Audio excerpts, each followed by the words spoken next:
Dobry den, comrades! My name is Jack Mandeville, and this is Jacked History. In the winter of 2017, I had the incredible opportunity of opening for a band called the American Hitmen that were on a European tour. It was the cakiest job ever. I had to do like 10 minutes of stand-up every show, then got to drink and hang out with people as I watched the band play for 2 hours after me. We did 15 shows in 10 countries over 30 days. I got to go to Christmas markets in Germany, see where Columbus launched his voyage off in Cadiz, Spain, and generally hung out with cool people all the way from Portugal to Greece. And if there's one thing I took from that whole experience, it's that Southern Europeans love graffiti, stray cats, and streets that smell like piss. But the coolest thing I got to do was in one of those Mediterranean countries we performed in. We arrived to do a show for British and American troops at an Air Force base there. It was a base where they launched the famous U-2 spy plane from, which we'll be talking about on today's episode. They gave us a tour around the hangar, let us play with the specialized spacesuits the pilots wear because they fly above the atmosphere, and let us even eat some of the pilots' space food. It gets better.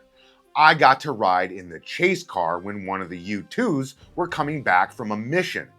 You gotta understand, the U-2 spy plane has been in continuous use for the United States Air Force since 1955. That's a 70-year-old aircraft we're still using to this day. This thing is old enough to collect Social Security, but it has some design flaws, like the way it lands. The pilot can't see the runway on its final approach, so there's another pilot that drives a really fast car on the runway as the U-2 is landing over him, and he talks the landing pilot onto the runway through a radio. So here I was, some low-level dickhead comedy guy going like 120 miles per hour on a Mediterranean runway in a Dodge Charger as this loud and epic spacecraft was landing right over my head. Then they let me get out and block the plane. Like, the whole time I'm thinking to myself, should I really be out here doing this? Like, I'm a random civilian with no security clearance with direct access to this secret aircraft. Anywho, that's when I got really annoying. As soon as that pilot was coming out of the cockpit after a 12-hour mission in space, I was bombarding him with questions as I kept simply referring to him as Spaceman. Spaceman, what happens when you have to go pee up there? Well, they have a special device to urinate in during missions. Spaceman, are you allowed to bring regular food up there? Or do you have to use the specialized space food that I tried earlier? No, they have to eat the specialized space food. Spaceman, what happens if you have to go number 2 while you're up there? They can't go number 2. They have to regulate their digestive systems before the missions and plan accordingly. Spaceman, what if you get really bad diarrhea during your 12-hour mission and you absolutely have to go poop? Spaceman, has anyone ever diarrheaed themselves in the plane before? Spaceman, in over 60 years of the plane's use, someone would have had to poop their pants at some point, right? It was very clear that the spaceman just wanted to get off the aircraft and relax after a long mission, and me bombarding him with questions about diarrhea wasn't helping. Spaceman came to the show later that night, literally right when I was in the middle of doing my set, and I abruptly stopped the show and started screaming, "The spaceman is here! The spaceman is here! Everyone give a round of applause for the spaceman!" And everybody started clapping, and he seemed kind of weirded out by the whole thing. Then I just ended up getting shit-faced with the spaceman and a random British soldier who had watched a movie I was in because I thought it was really cool that somebody with an English accent had watched anything I'd been in. All right, let's get to the story. The year was 1960, and American and Soviet tensions were at an all-time high. This, my friends, was the Cold War, when the United States and our friends were in an insane nuclear standoff with the Soviet Union and their friends. Both countries knew they couldn't sustain the escalating issues surrounding nuclear armament, and something had to be done. Luckily for the United States, the Soviets had Nikita Khrushchev. But Jack, Khrushchev was a hardline communist Soviet leader. How could we possibly be lucky to have him? I'll tell you why.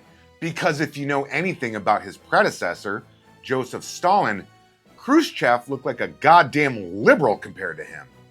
Stalin oversaw a multi-decade reign of terror on the Soviet Union and its perceived enemies, killing millions of people from the lowest Russian minorities to top-level Soviet leaders. That country was a pure hellhole. It was a few years after Stalin's death in 1953 that Khrushchev, a rising star in the Communist Party, had the balls to give his famous secret speech to an assembly of high-ranking Soviet leaders. In his 4-hour speech, he denounced Stalin's cult of personality and policies, calling on the Soviet Union to become a less oppressive place. You gotta understand, even in death, Stalin's spirit still had a stranglehold on the country's psyche, and this speech threw everything out of whack. Dudes were straight up having heart attacks and offing themselves because the speech was so jarring. Of course, the United States caught wind of this, and for the first time, there was hope that the United States and Soviet Union could open up talks and find some common ground now that a more level-headed guy like Khrushchev was in charge. Also, speaking of spacemen, I want to give some side props to Khrushchev for overseeing the Soviet Union space program during his tenure. Yes, the United States was the first to orbit and land on the moon. That's a big deal. But the Soviet Union pretty much beat us in everything else during the 1950s and 60s space race between the two powers. It was a really good space program. Things were looking on the up and up so much that American President Dwight D. Eisenhower, who was all too familiar with Stalin's bullshit from his time running the European theater of war during World War II, hosted Khrushchev at Camp David in the fall of 1959. And they were scheduled for another summit in Paris, France in the spring of 1960. Things were looking good for the American-Soviet relationship. It would be a shame if something messed that up. Okay, something messed it up. Enter the Lockheed U-2 Dragon Lady spy plane. Like I said earlier, this thing was so high altitude it flew over the atmosphere while conducting aerial surveillance, which is why the pilots wear spacesuits and have to go 12 hours without pooping themselves. And just because the US and USSR were slowly warming up to each other, doesn't mean they still weren't up to their sneaky stuff. The Soviets wanted to know what we were up to with our nuclear buildup, and we, of course, wanted to know what they were up to with theirs. That's what the U-2 was for. It flew so high that Soviet jets couldn't intercept it and Soviet missiles couldn't shoot it down when it was running surveillance missions. Or so we thought. Regardless, they knew we were up there dicking around over their airspace. They just couldn't prove it with any hard evidence because of how high that beautiful Dragon Lady flew. Also, Eisenhower wasn't a complete dummy. He knew if we ever had an American pilot shot down over Soviet airspace, it could escalate into full-blown war, which nobody wanted. So what he did was he worked out a deal with the British to use British pilots flying out of British bases in Pakistan. With the Paris summit coming up on May 16, 1960, Eisenhower authorized 2 more missions that would take place in April of that year. But this time they would be flown by American Air Force pilots working for the CIA. The first one, though a close call, successfully flew over top-secret Soviet sites and achieved its objectives. But it was spotted. The second one, piloted by Captain Francis Powers, took off from Pakistan on May 1st, just 2 weeks before the Paris summit. Operation Grand Slam was a go. By this time, the Soviets were on high alert for any foreign aircraft. I mean, they knew we were coming, and they were putting all their efforts into stopping us. The whole country was on alert. Powers achieved his first couple of objectives before the plane was spotted by the Soviet military. They sent up jets to intercept and even told the pilots to ram into the American plane if they had to. But because of its high altitude, they couldn't get to it. While passing through the Urals, it was an anti-air battery that finally got him. They launched an S-75 Dvina surface-to-air missile and nailed his aircraft. The crazy thing is, the CIA knew the battery was there and still had the motherfucker flying up there. And in the process of hitting Powers' plane, they also hit one of the big 19s that was chasing it, killing the Soviet pilot. Powers bailed from the aircraft and the Soviets were pretty much waiting for him by the time his parachute hit the ground. Oh boy. The Soviet Union not only had an American pilot in their custody, but they had this relatively new American top-secret aircraft that basically nobody knew about with all of its technology to be picked apart. Not only that, the Americans had no idea whether Powers had survived or not, and were basically operating under the assumption that he was dead. the United States was in a pickle. Let me ask you this. If you're the president of the United States, do you A, fess up and tell your country that you got a pilot killed doing spy shit over Soviet airspace and pretty much ruin the chances of the Paris summit and mending relationships with the Soviets? Or B, deny, lie, and cover up the situation because you don't want to publicly admit that you have no control over the CIA's activities? Ike went with the latter.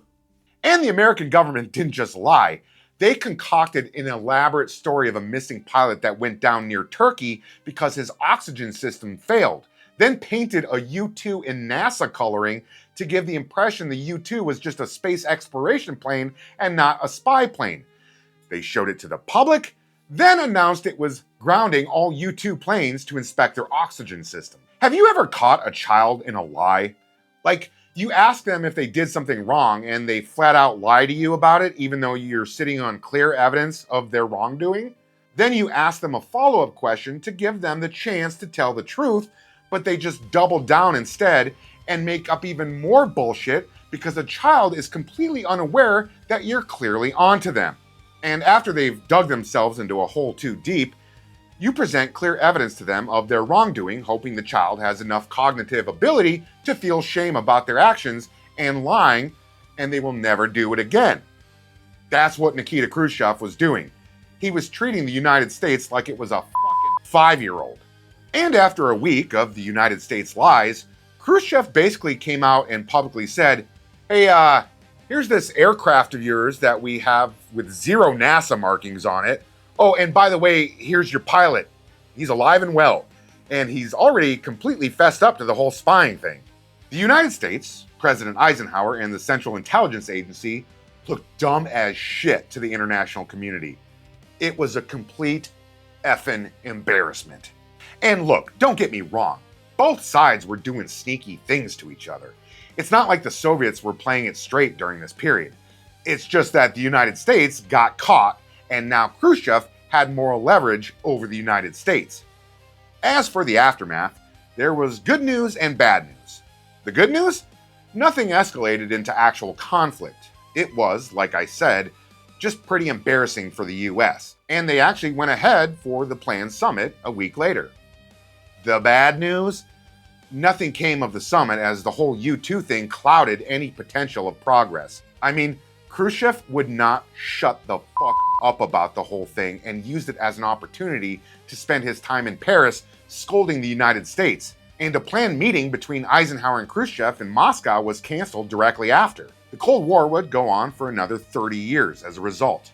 As for Captain Francis Powers, he pled guilty to charges of espionage and received a hefty sentence of 3 years imprisonment and 7 years hard labor. Luckily for him, the United States had a Russian in prison for espionage too, so he only served half his sentence before there was a prisoner exchange. And as far as I know, he never pooped himself during his mission. Please like, subscribe, share, and hit that notification button, or I'm gonna feed Peter 12 pounds of Taco Bell soft tacos, then lock him in a cockpit for 12 hours until he does diarrhea all over the place. Okay.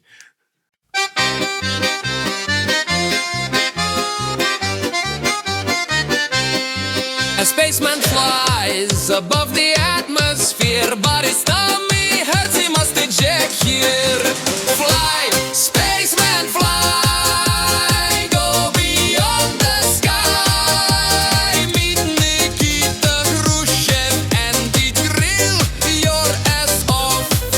Diarrhea in the skies, a spy plane surprise. The Soviets scoff at grill your ass off.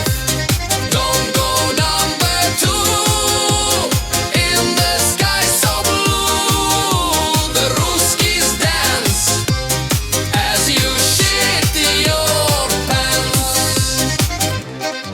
There you too can fly, it's so high you see. You'll poop your pants on Jack this star.